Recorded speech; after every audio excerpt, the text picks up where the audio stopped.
malawak na bakuran, mataas na pader, pinapaligiran at nakapilang mga mamahaling sasakyan. Mga bantay na laging bulong ng bulong, wala namang kasal pero marami ang nakabarong. Lumakas man ang ulan ay walang butas ang bubong, mga plato kutsara na hindi kilala ang tutong. At ang kanin ay singputi ng gatas na nasa kahon, na kahit na hindi Pasko sa lamesa ay may hamon. Ang sarap sigurong manirahan sa bahay na ganyan. Sabi pa nila ay dito mo rin matatagpuan ang tao na nagmamay-ari ng isang upuan, na pag may pagkakataoy pinag-aagawan, kaya naman hindi niya pinakakawalan. Kung makikita ko lamang siya ay aking sisigawan. Kayo po na nakaupo, subukan nyo namang tumayo,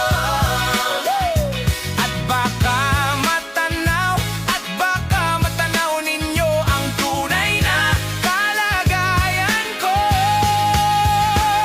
Mawalang galang na po sa taong nakaupo. Alam nyo bang pantakal ng bigas namin ay di puno, ang dingding ng bahay namin ay pinagtagpitagping yero. Sa gabi ay sobrang init na tumutunaw ng yelo, na di kayang bilhin upang ilagay sa inumin. Pinakulong tubig sa lumang takuring uling-uling, gamit lang paggatong na inanod lamang sa estero, na nagsisilbi